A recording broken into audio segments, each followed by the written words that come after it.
All right, Nathan back here with my newly created 9 After 5 Golf YouTube channel. After I posted my simulator setup yesterday, I had a couple people on my TikTok asking me about my mat. It's really the star of the show as far as my setup goes. I'm really proud of this mat.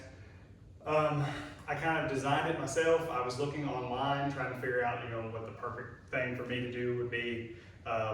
And I couldn't really find what I was looking for. I checked it, everybody had a couple different ideas, but I didn't really find anything that fit what I needed. So I just kind of pieced some stuff together and kind of came up with this on my own. So I'm pretty proud of this.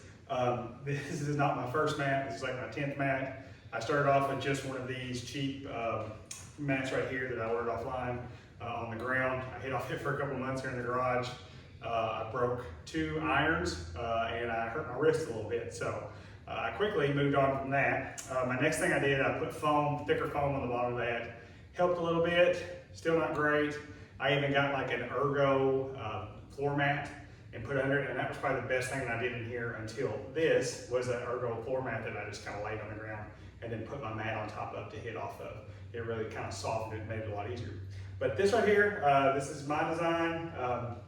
So what I've done is, pretty easy. I started off with just a 4x8 piece of plywood. I went ahead and just did the subfloor. It's a little cheaper, like the chipboard subfloor that you can get. I think it's a 3/4 inch piece of subfloor is what I used. That's my base. So that's on the very bottom of the ground here. You can kind of see it here in the middle, what it kind of looks like. From there, I went to Lowe's, and I think the chipboard was $24 for a sheet of that, so not too bad there.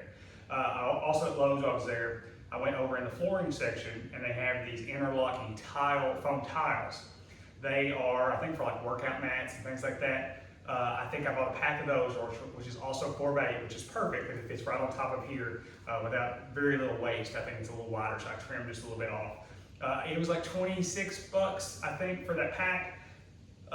So I did that, and I got some liquid nails, and I glued the entire sheet of foam onto my board, let that cure overnight, okay?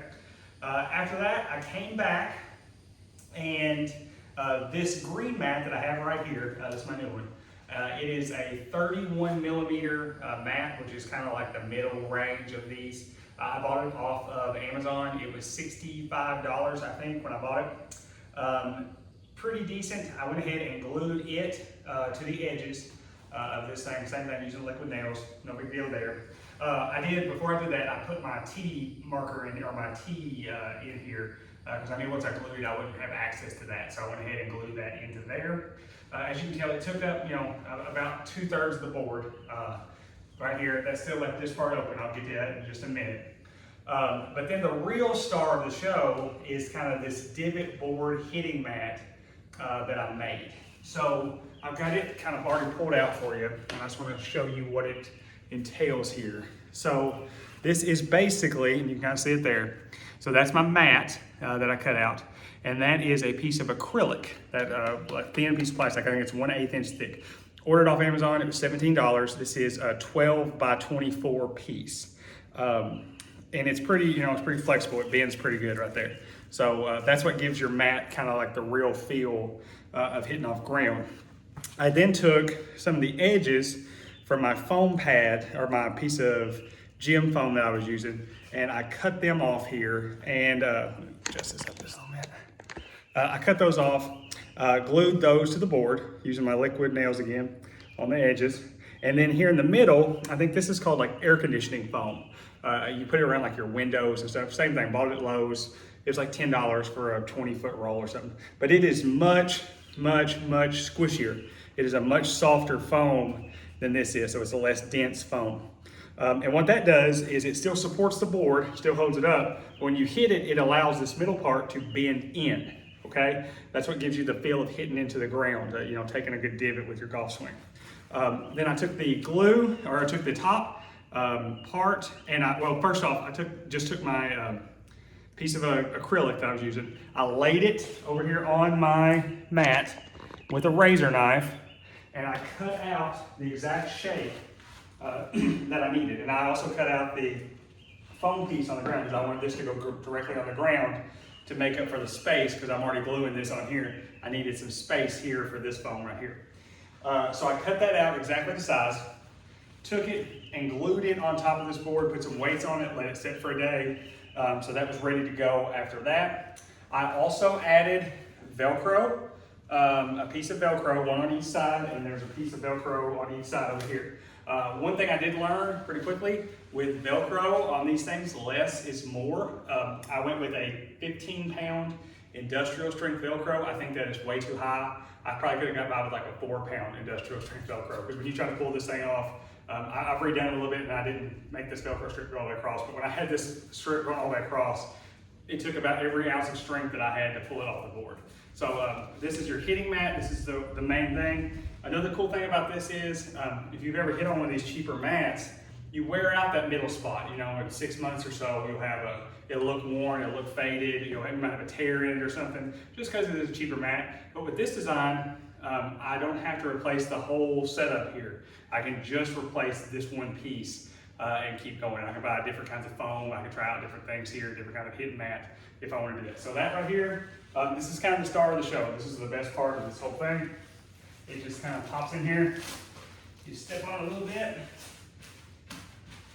and it should be Velcroed in, and that is good to go. Okay, so that's that part. Now over here, I did not want to cut my board. It felt like a waste to me since I had this extra space over here. I was trying to think what I could do with it. Well, several years ago, before I was doing anything, I would hit out in my backyard and I got tired of hitting out of mud puddles and messing up my grass. So I bought a 3-pack of these things, and it was like this one and that one and a shorter grass one. I think they were all at one point stuck together. I cut them apart just so I could have them better. But I just had these laying around, and I was like, hey, I would love to be able to use these to give me a different feel, different something to hit off of, just change it up a little bit. So what I did is on the end of the board, I put 2 pieces of Velcro down on the board. Same thing, less is more with Velcro. Go with a lighter Velcro. Don't make the mistake I made to do the 15-pound Velcro. And a strip of Velcro on the back, okay? And I can take these and I can just stick them right here, wherever I want them, okay? What's kind of cool about it is that in order to swing different clubs, you need to be able to hit different distances. So if I want to hit a pitching wedge, I can move it in here close. If I want to hit a 5-iron, I put it out there. This one's really good to chip off of.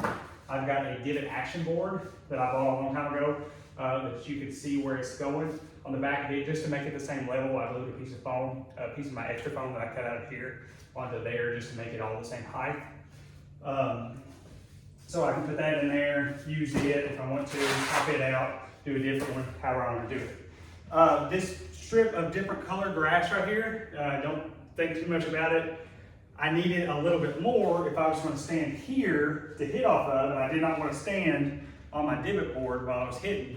So I added this piece of another one. It was an old mat that I had. This is the original one I had actually. I just cut a section off of it and glued it down here just to give me a good place to stand. And it's the same height, just a different color is the only difference. And it's a little more worn down and everything. But I can stand right here and hit off my mat. So, and it kind of works out really good that this part right here, this foam part, is about a ½ inch lower than the rest of it, because this is a really good spot for you to keep balls while you're hitting. So right here, I used to have a problem on my old mat. The balls would be rolling all over the garage. I couldn't keep them over here. So I can keep them here, grab a club, scoop them up, put them on my divot board, hit away, okay? So that actually works out pretty good just to have that little lower section right there just to hold your golf balls.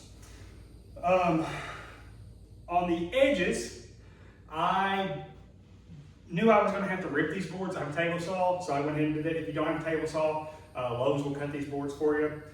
This is exactly 2 inches tall. The whole setup is 2 inches off the ground. So I bought 2 untreated 2x8s, or sorry, 2x6s at Lowe's. And I just because I didn't want to buy the 2x4s, it was going to be more expensive to buy 4 2x4s. It was 2 2x6s. So I ripped those down into 2-inch strips, and on the sides, I ran a bead of liquid nails down the edge of the board, and I had some old decking screws left over, so I screwed in after that. The reason I did the glue and the screws sometimes when you're screwing into the side of like a chipboard like that, I know it doesn't hold as well. The glue makes it, hold perfectly. So the combination of the screws and the glue held it down really well. I also added a handle on the front just because it's kind of hard to get your fingers underneath it. I might come back later and add another one and put 2 handles here just so I can lift it up like this and slide it in. And I might even think about coming on this side and mounting some small wheels right here. That way it rolls a little easier. Right now it scoots and it's fine. I can lift it up. It's no big deal for me to pick it up, move it around, do whatever I got to do with it. I can slide it, anything like that. But just something I might want to add, just a kind of continuous improvement, kind of make it a little bit better there. One other thing I did add is I took a strip of foam that was right here and I glued to my edges of this thing, just because I have been known to top a few golf balls before. I definitely didn't want to get your ricochet off the side and bust out a window or something, because my wife would really never let me down. So all in all, this mat right here, I think I have about $145, so works out pretty good. Let me know if you'd like to see more. Yeah, thanks.